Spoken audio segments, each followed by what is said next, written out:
La poderosa Armada Española lucha contra la armada de la reina Isabel durante una campaña sangrienta que hará eco a través de la historia. Es una batalla naval que cambió el equilibrio del poder mundial por 300 años. Durante muchos siglos, la evidencia de la armada y su impactante destino permaneció sin ser descubierto en el fondo del mar. Imaginen si pudiéramos vaciar los océanos, dejando que el agua sea drenada para revelar los secretos del fondo marino. Ahora podemos, utilizando datos precisos y tecnología asombrosa, para traer la luz una vez más a un mundo perdido. Esta vez, ¿pueden estas torcidas maderas revelar por qué dos reinos fueron a la guerra? Estas naves dieron las líneas marinas vitales de comunicación para el primer gran imperio marítimo. ¿Pueden las pruebas de un naufragio explicar una revolución naval? ¿Y un misterioso descubrimiento en la costa de Irlanda podrá explicar el destino terrible de la Armada? Es un tesoro, todo, porque nos dice mucho. Secreto en los océanos. Secretos de la Armada Española. 29 de julio de 1588, Cornwall, Inglaterra. Balizas ardientes difundieron la advertencia. El día de la batalla ha llegado. Los españoles e ingleses pelean por el mando de los mares durante 9 días. Cuando el humo se disipa, un imperio orgulloso ha sido humillado y nace un nuevo superpoder.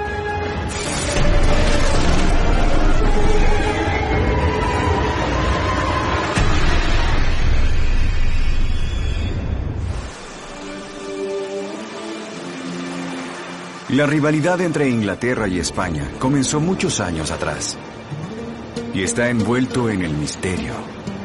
Durante siglos, los arqueólogos lucharon por encontrar evidencia de esta época. Eso cambia con un descubrimiento no en Europa, sino a 4.000 kilómetros de distancia, en Bahía Roja. Un puerto remoto en el lejano y congelado norte de Canadá. El lugar se abre hacia el Atlántico salvaje.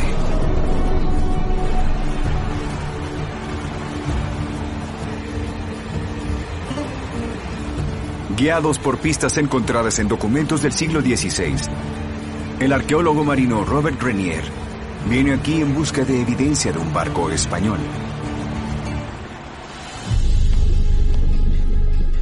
Me metí en el agua y pude ver que había algo ahí. Bajé y empecé a abanicar con mis manos, moviendo el agua. Con eso se empezó a limpiar el barro. Pude ver algunas líneas delgadas de unos 6 milímetros de grosor, pero no supe qué eran.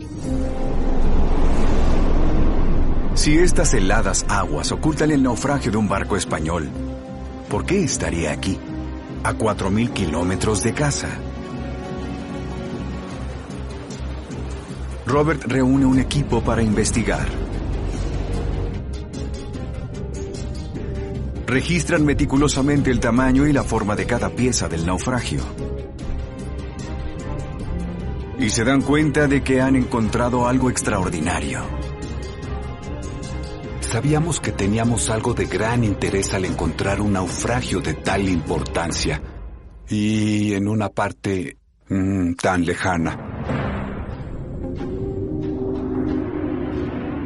Usando todos los datos recopilados por el equipo de buceo, ahora es posible drenar el área de Bahía Roja.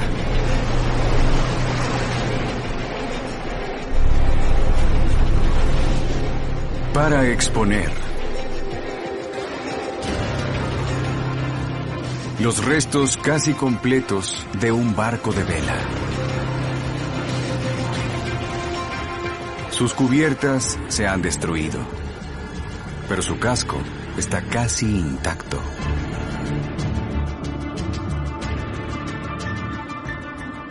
La primera tarea de Robert es datarla. Profundamente dentro del naufragio destrozado, una sola pista, enclavada entre los maderos. Los delicados fragmentos de un reloj de arena. Es un descubrimiento increíblemente raro. Era utilizado desde la época medieval para medir el tiempo en los barcos. Y hay más tesoros. Un compás. Y un astrolabio, un dispositivo para medir la latitud. Instrumentos que ayudaban a los navegantes a utilizar las estrellas para navegar. Todos ellos comúnmente encontrados en los barcos europeos del siglo XVI. Tenemos un sistema de navegación muy completo. Era el más antiguo encontrado en un naufragio como ese.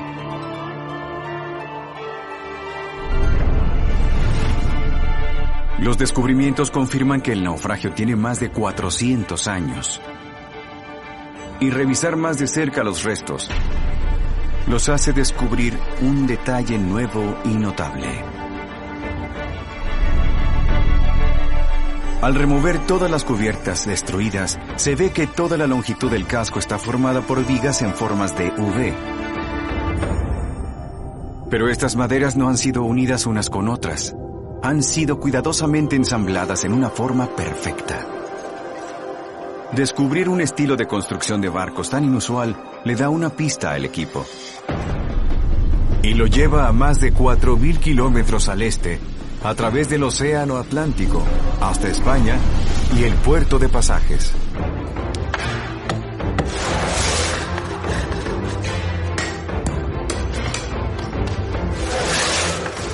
Esta bulliciosa ciudad en la región vasca de España tiene una tradición de construcción naval que comenzó hace más de 500 años.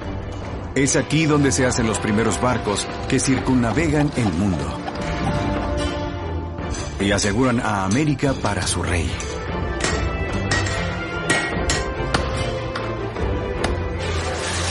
Hoy, el maestro constructor Javier Agote mantiene viva la tradición. Él y su equipo están construyendo un galeón vasco del siglo XVI, utilizando los materiales y métodos de la época. Los bosques de robles se buscan para proveer las maderas adecuadas con la forma exacta para construir barcos. Y como resultado obtendrás maderas como esta con un grano muy fino, y eso era muy necesario para navegar a través del Océano Atlántico y llegar a Norteamérica. Las maderas que aún crecen y se trabajan en este lugar tienen exactamente el mismo diseño y forma que las de los restos del naufragio en Bahía Roja.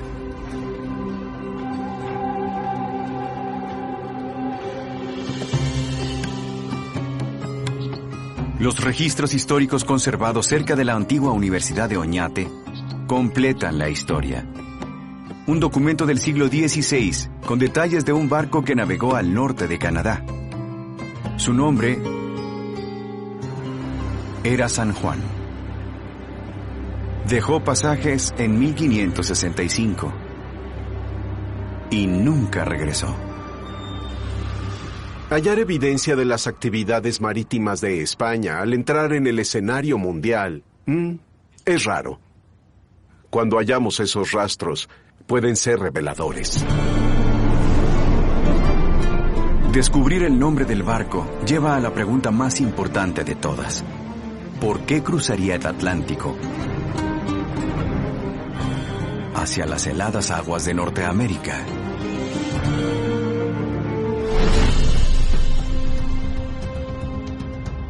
Más pistas se encuentran dentro del naufragio drenado. El casco está cubierto de pequeñas piezas delgadas de madera y aros de metal esparcidos alrededor.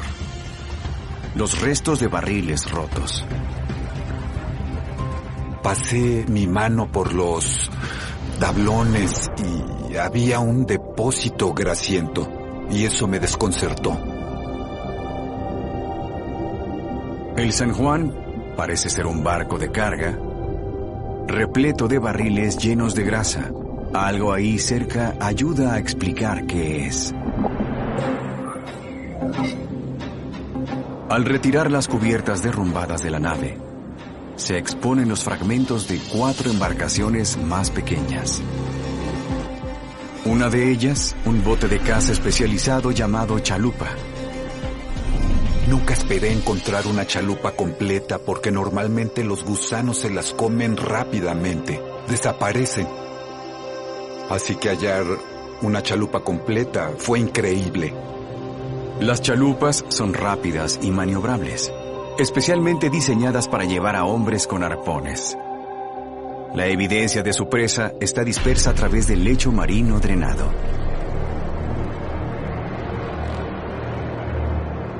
Huesos de ballena. Estas chalupas se utilizan para atrapar ballenas.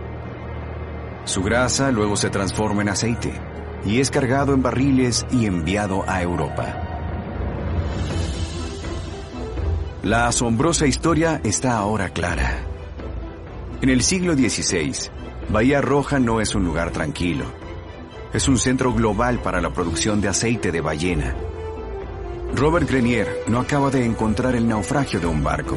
Ha descubierto evidencia de uno de los primeros sitios industriales en América del Norte. Era un intercambio importante. La provisión de aceite de ballena era muy importante para la iluminación de las casas. El jabón era el equivalente de Arabia Saudita de la época. El San Juan lleva el aceite de ballena de vuelta a Europa. Su tripulación lo llama oro líquido. Y con justa razón. Cada viaje exitoso les hace ganar más de $8 millones al día de hoy. Y 15 barcos como el San Juan hacen este viaje cada año. Pero esto es solo una pequeña fortuna en un continente lleno de tesoros. Después de que Colón descubre América en 1492, los españoles desarrollan una gran red de rutas comerciales. Con plantaciones de tabaco en Cuba, azúcar en Brasil y vastas cantidades de plata y oro sacadas y extraídas de México y Perú. Todo esto fue posible al forzar a los locales a la esclavitud y enviando a más hombres y mujeres esclavos de África Occidental.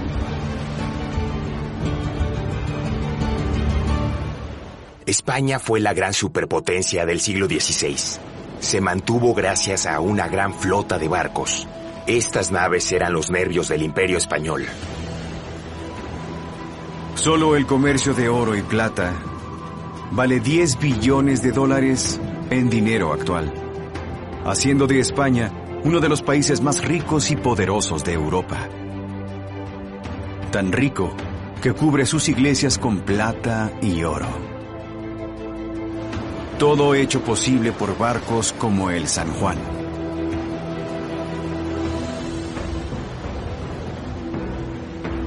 Sin estos barcos, España no sería rica, y hacer dinero era lo que le interesaba al Imperio Español. Pero la fabulosa riqueza de España atrae a rivales codiciosos, listos para luchar.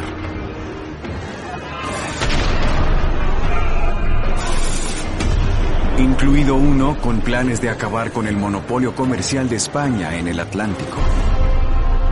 Inglaterra, gobernada por Isabel I. Ella prohíbe las importaciones españolas, incluido el aceite de ballena, y aumenta el desafío aún más, arriesgando todo en un enfrentamiento con el imperio más poderoso del mundo.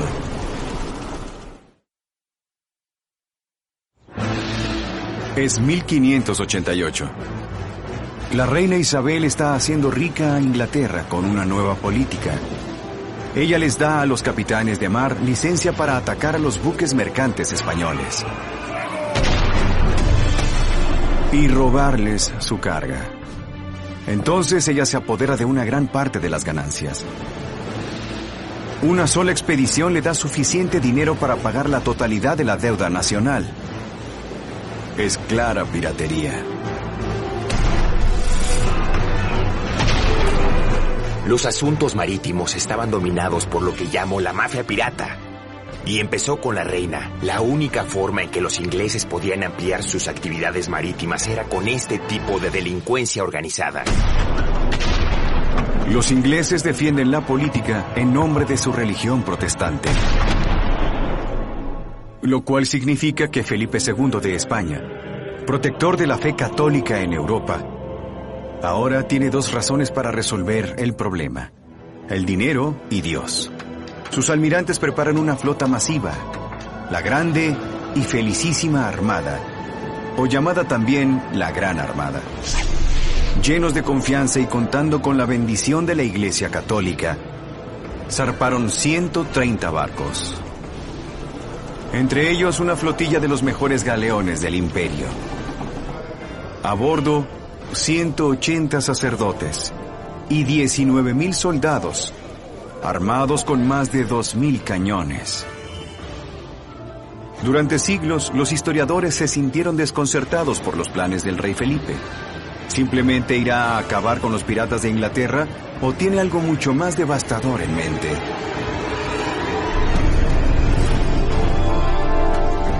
A 1,287 kilómetros al norte de España,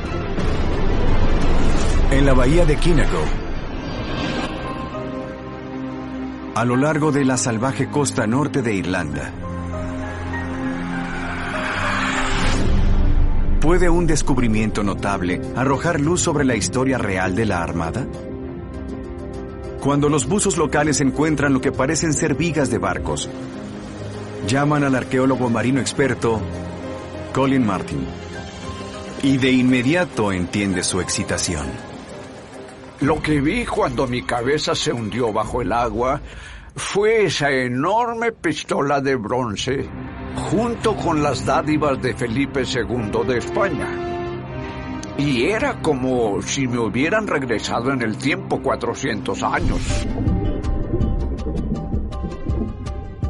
Colin y el equipo de buceo buscan más pistas debajo del agua, registrando cuidadosamente cada detalle. Los arqueólogos han tenido pocas oportunidades de estudiar naufragios de la Armada. ¿Podría ser este uno de ellos?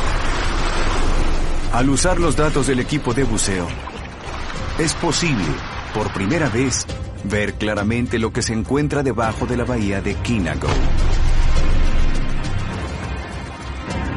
El Atlántico salvaje es drenado, exponiendo una masa de restos. Vigas de un barco regadas a lo largo del fondo marino. Y perdidas por cientos de años, más armas. Entre los hallazgos había 3 magníficos cañones de bronce, todos ligeramente diferentes y tendidos en el fondo del mar, muy visibles. Cada cañón tiene grabada una marca que registra su peso. Las armas estaban enumeradas en documentos españoles y cada uno fue identificado por su peso exacto. Al comparar el peso de las armas recuperadas con los detalles en el inventario naval español, se revela el nombre de esta misteriosa embarcación: la Trinidad Valencera.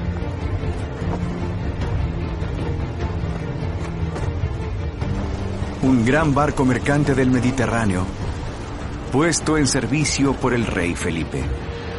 Es una de las naves más importantes de la Armada. Tiene 42 cañones. Lleva 281 soldados y 79 tripulantes, con un peso de 1,100 toneladas, uno de los barcos más grandes de la flota. Es un descubrimiento increíble y les da a los historiadores una visión única de los planes de Felipe.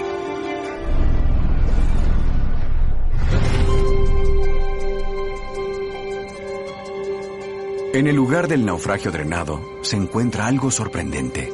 Junto a los cañones de bronce yacen las ruedas de sus transportes de armas.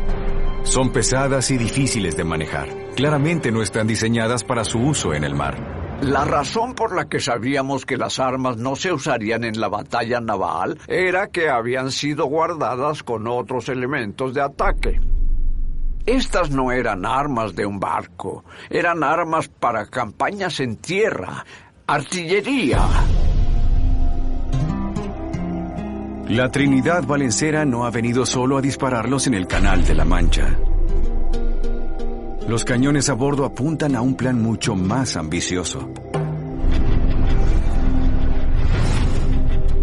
Y las arenas drenadas de la bahía de Kinago ofrecen otra pista. Se encuentra incrustada en el fondo marino arenoso.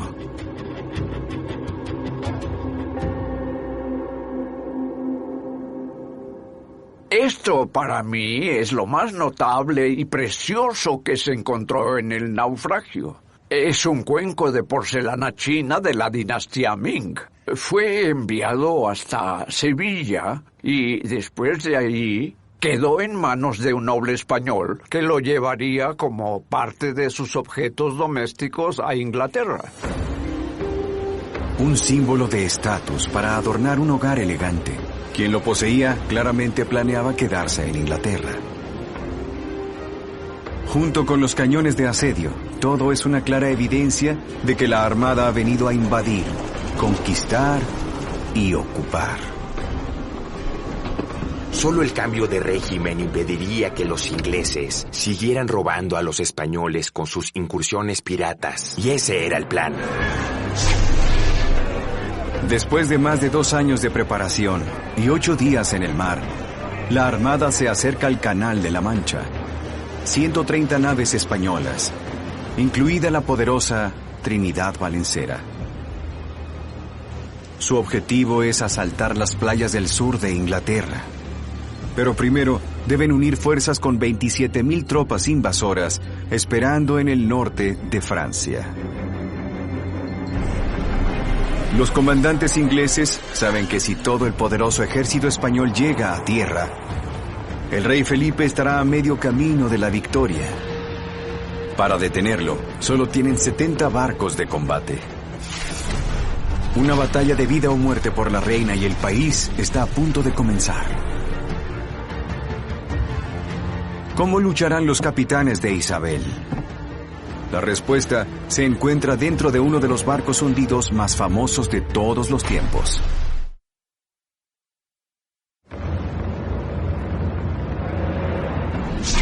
El ejército terrestre de Inglaterra no es rival para los españoles. Y su flota es superada en número.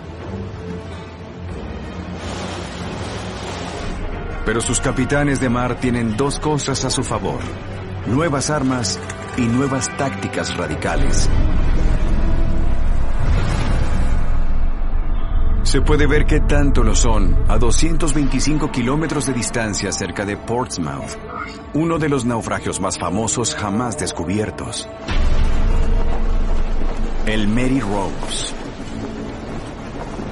El barco de guerra favorito del padre de la reina Isabel, Enrique VIII. Queda perdido en batalla en 1545. La causa es un misterio durante muchos siglos.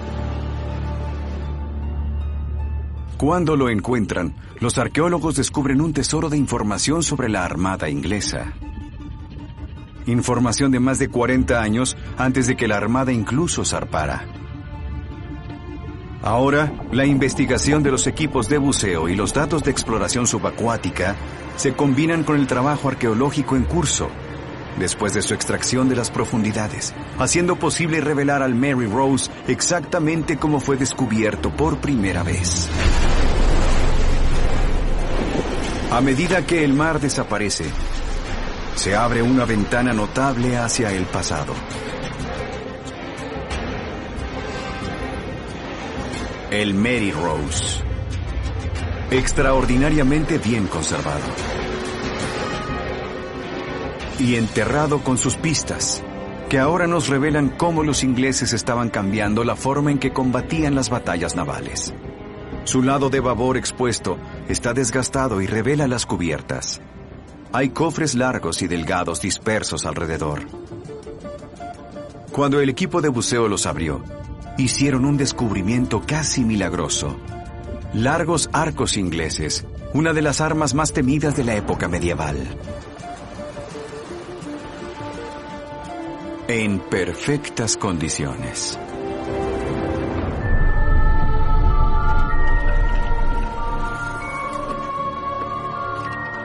Eso es, aquí están. Muy bien conservados, vean su condición, se ven nuevos, realmente nuevos. La única colección de equipo de arquería que tenemos de la época medieval está aquí, en el Mary Rose. Los arcos largos muestran que el Mary Rose estaba equipado para una batalla naval tradicional. En el período medieval en aguas del norte, la forma clásica de guerra naval era poner castillos en barcos mercantes. Estos se convertían en fortalezas y ponían a arqueros en los castillos. Era casi una batalla terrestre, pero en el mar. Cada arquero puede disparar hasta 12 flechas por minuto capaces de penetrar una armadura, allanando el camino para que los soldados luchen y aborden los barcos enemigos. Durante más de 1000 años, esta ha sido la forma estándar de la guerra naval. Y es exactamente como los almirantes de la Armada Española planearon atacar a los ingleses. Sus 19,000 tropas de élite están listas para pelear y abordar.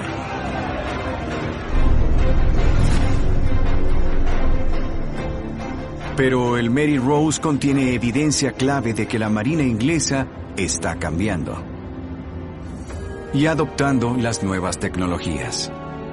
Específicamente, esta. El Mary Rose lleva 91 cañones, 15 de bronce. Tenemos estas armas mejoradas de bronce. Esto tiene un diámetro de unos 100 milímetros, así que habría sido un tiro que habría pesado hasta 4,5 kilos. Esto pesa más de 1 tonelada. Las armas de bronce son poderosas, pero la escasez del metal correcto obliga al rey Enrique a adaptarse. Y son estas otras armas encontradas en el Mary Rose las más significativas. Una gama de armas de fuego, desde cañones hasta pistolas. Todo hecho de una manera nueva. Aquí tenemos los primeros intentos de producir en masa un arma en hierro fundido. Se ve la línea de un molde alrededor. Pero lo que esto indica es que Enrique intentaba hacer armas más baratas en hierro fundido, o solamente intentaba aprovechar la tecnología. Además de las pistolas de hierro fundido, los Tudor desarrollaron cañones de hierro forjado. Descubrieron formas de hacer hierro lo bastante resistente como para soportar las tensiones de un arma. Y esto fue una gran mejora en el sentido de que las armas potentes tuvieran un precio más económico.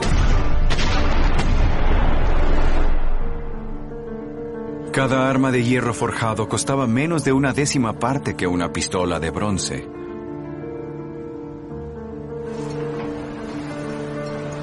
Lo que significa que la nave de guerra favorita de Enrique puede cargar con algo más potente. La Armada Tudor llama a sus nuevos cañones de hierro Port Pieces. El Mary Rose tiene 12 de ellos, cada uno montado en un pequeño carro de bajo perfil. Fáciles de recargar. Todos hechos con el mismo estándar, pero requieren de un cambio en el diseño de la nave. Unas cubiertas específicamente reforzadas para sostener cañones pesados.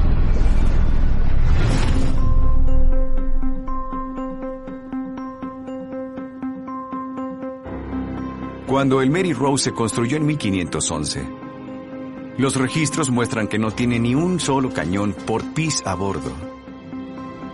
Pero en el naufragio drenado hay Port Pieces esparcidos en 2 de sus cubiertas.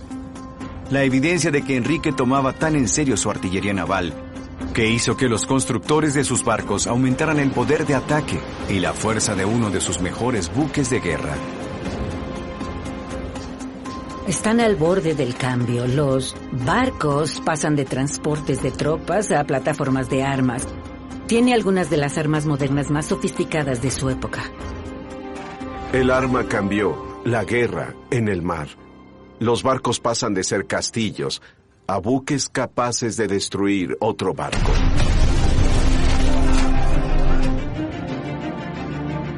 Pero adoptar nuevas ideas demasiado rápido puede ser peligroso. Cuando los franceses atacan la costa inglesa en 1545, el Mary Rose navega hacia la batalla, dispara una salva, da vuelta y se hunde de inmediato. Hay una serie de informes que dicen que de repente surgió un fuerte viento, el barco giró y al darse vuelta una ráfaga de viento lo ladeó. Cuando un barco se ladea, su costado se inclina hacia la línea de flotación. Eso es un problema si el agua de mar entra en el barco. Y a bordo del Mary Rose hay una manera muy obvia de que esto pueda ocurrir.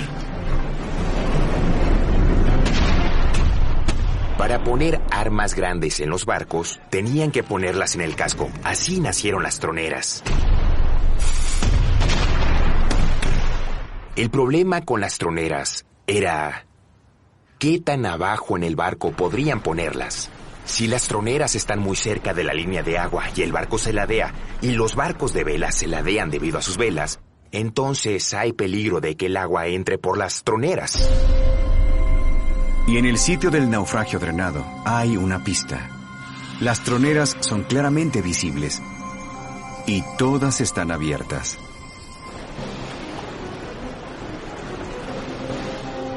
Reuniendo la evidencia, ahora está claro lo que sucedió. El Mary Rose se dirige a la batalla contra los franceses.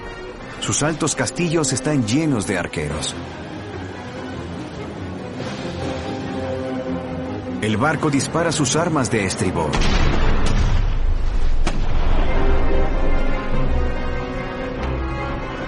Gira para disparar desde sus cañones laterales de babor. Y una ráfaga de viento hace que se ladee. Inestable con tantos soldados, armas y municiones, se ladea demasiado. El agua entra por las troneras. En unos minutos, el barco se hunde, llevando a todos menos 30 de sus 415 tripulantes a la muerte. 43 años después, cuando la Armada Española se acerca a Plymouth, la flota inglesa está a punto de demostrar que han construido sobre el legado del Mary Rose. Se deshacen del combate mano a mano y se centran puramente en el poder de sus armas. ¿Será suficiente para salvar a Inglaterra de la invasión?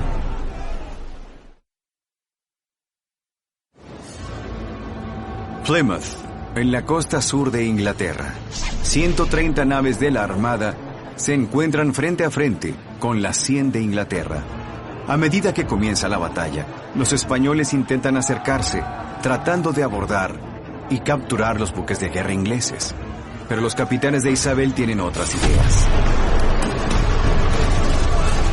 En esa operación pirata, los ingleses desarrollaron enfrentamientos armados, concentrándose en la artillería y despedazando al enemigo.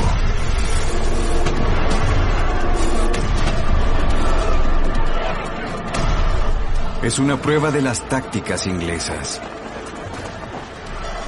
Si se acercan demasiado, se arriesgan a un combate cuerpo a cuerpo con una fuerza abrumadora de soldados españoles. Si se quedan demasiado lejos, las armas harán poco daño. Pero tienen las naves perfectas para el trabajo. Transformados desde el Mary Rose, los castillos han desaparecido. En su lugar están llenos de armas. Elegantes y maniobrables, son las naves de guerra más rápidas del mundo.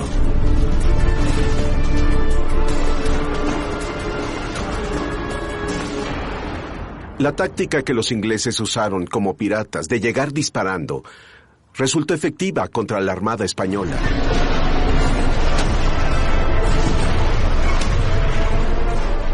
Se atacarían uno al otro, como la caballería. Dispararían, girarían, dispararían otra vez, se alejarían, recargarían y volverían. Haciendo de la Marina de Isabel lo suficientemente rápida como para atacar y escapar.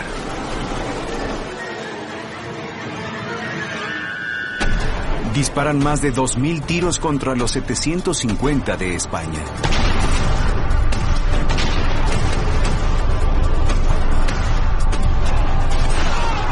Destrozando mástiles y abriendo agujeros en los cascos de madera astillados, conduciendo la armada a lo largo de la costa.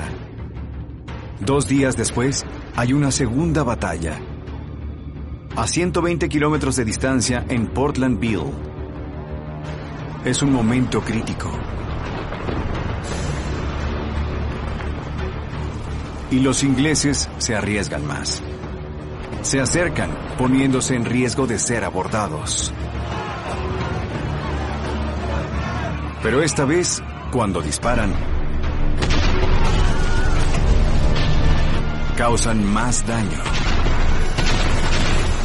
Los españoles también tienen cañones navales, bastantes. Y uno de los mayores misterios de la Armada es ¿por qué no son tan efectivos como los cañones ingleses? A casi 643 kilómetros en la bahía de Kinago, en Irlanda, ¿puede el drenado de la Trinidad Valencera revelar la respuesta? Dispersas por todo el sitio, las armas para una batalla naval y muchas municiones.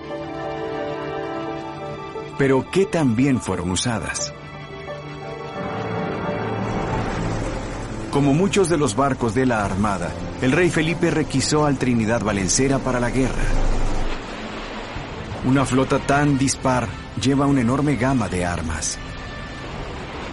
Cuando empezamos a hallar cantidades bastante grandes de balas de cañón, nos sorprendió la amplia gama de calibres y diámetros de las balas. A diferencia de su enemigo, los españoles no tienen armas estandarizadas. Significa que, en el calor de la batalla, puede ser difícil encontrar la bala correcta para el arma correcta. Así que se basan en un calibrador. Revisan contra una bala. Y si pasa tan bien como esta, tienes la bala correcta para esta arma. Y a nivel de los pobres artilleros en los barcos, con frecuencia no encontraban esto, el tamaño correcto de bala, sino esto, la incorrecta. Y los capitanes españoles se enfrentan a otros problemas. Después comenzamos a ver la forma en que los españoles operaban sus armas. Y nos ayudó el descubrimiento de los soportes que los barcos habían estado utilizando para montar sus armas para la guerra marítima. El cañón y el soporte pueden alcanzar los 6 metros, más de la mitad del ancho de la cubierta de un barco. Los españoles parecen haber tenido pesados carros de 2 ruedas con un largo arrastre que eran bastante difíciles de mover para recargar. Todo esto significa que las dos partes luchan de manera muy diferente. Los españoles tienden a no ver el cañón como un arma poderosa para el combate marítimo. Aunque tienen armas en el mar, no las disparan muy seguido.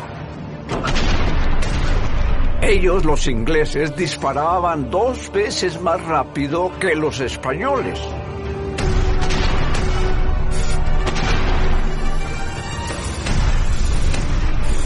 Es como tener el doble de armas si puedes dispararlas en la mitad del tiempo. La segunda batalla dura más de 2 horas. Los ingleses infligen el mayor daño, pero la armada permanece intacta en gran parte, y sus grandes galeones siguen siendo una poderosa amenaza. Es muy difícil hundir un barco de madera con fuego de cañón. Necesitas golpearlo una y otra vez. Conforme iban separando a la flota real que se había mantenido unida, protegiéndose, los ingleses poco a poco perdieron su poder. La armada se dirige al norte de Francia, donde esperan 27,000 soldados españoles bien entrenados, listos para unirse a la flota e intentar desembarcar en Inglaterra. De vuelta en la bahía de Kinago, ¿pueden los restos del Trinidad Balencera explicar por qué esa invasión nunca ocurrió?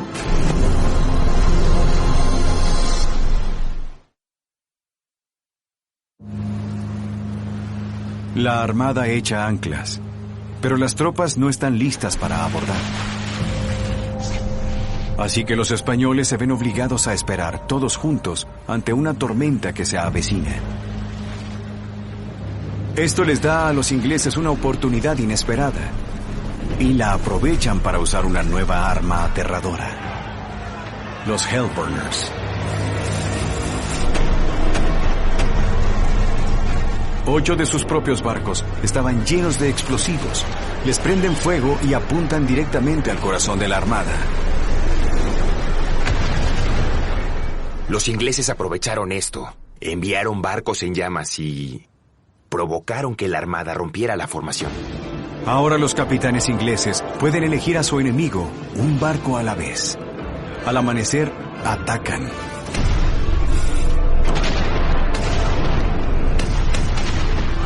Después de los 2 primeros asaltos, los ingleses saben que pueden disparar a una distancia de 30 metros sin ser abordados. Una ventaja que ahora explotan por completo.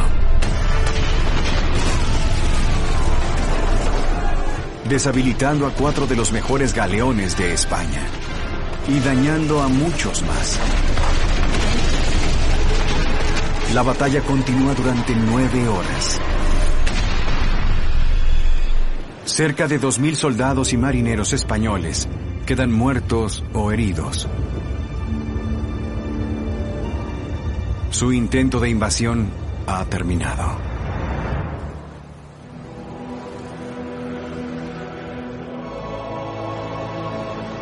Dañados por el fuego enemigo, llenos de heridos y moribundos, los barcos supervivientes de la armada se apresuran a casa, pero solo 60 barcos conseguirán llegar.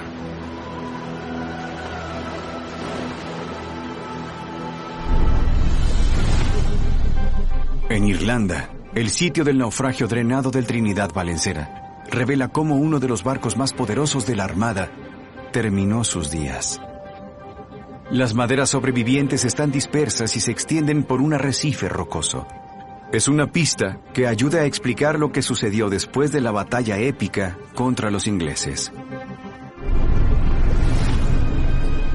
La Armada Española, cuando falló en su objetivo, decidió regresar a casa navegando por arriba de las Islas Británicas, empujando a los españoles hacia el camino de un enemigo nuevo y aún más formidable.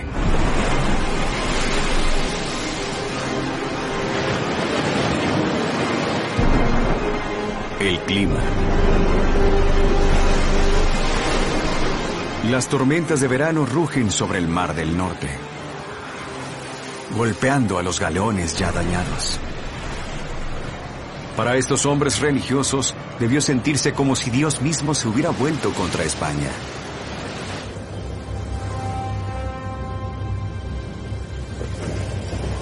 Pero lo que le sucedió después al Trinidad Balencera es aún más infernal.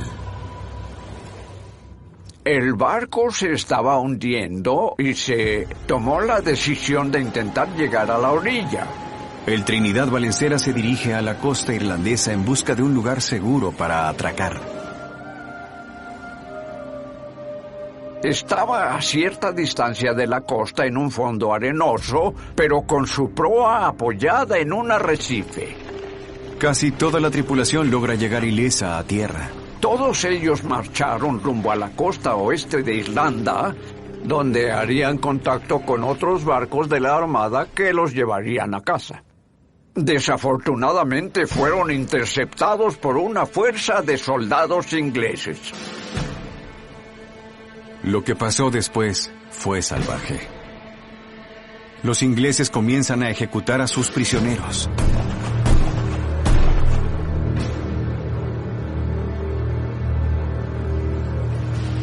Solo unos pocos afortunados lograron correr hacia las colinas.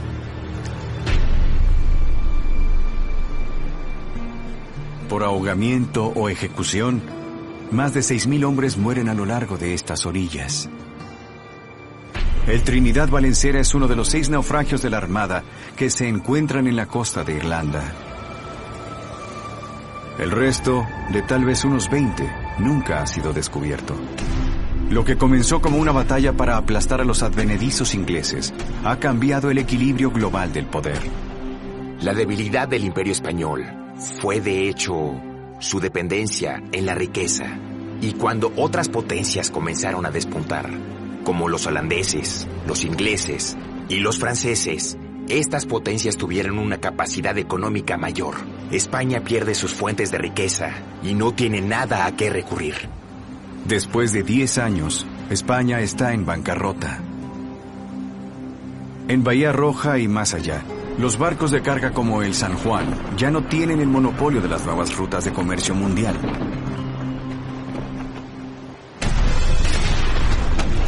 Inglaterra, con su dominio de la artillería naval y sus rápidos buques de guerra móviles, es ahora la fuerza creciente. Después de la Armada, estas nuevas naves y tácticas dominarán la guerra naval durante 2 siglos.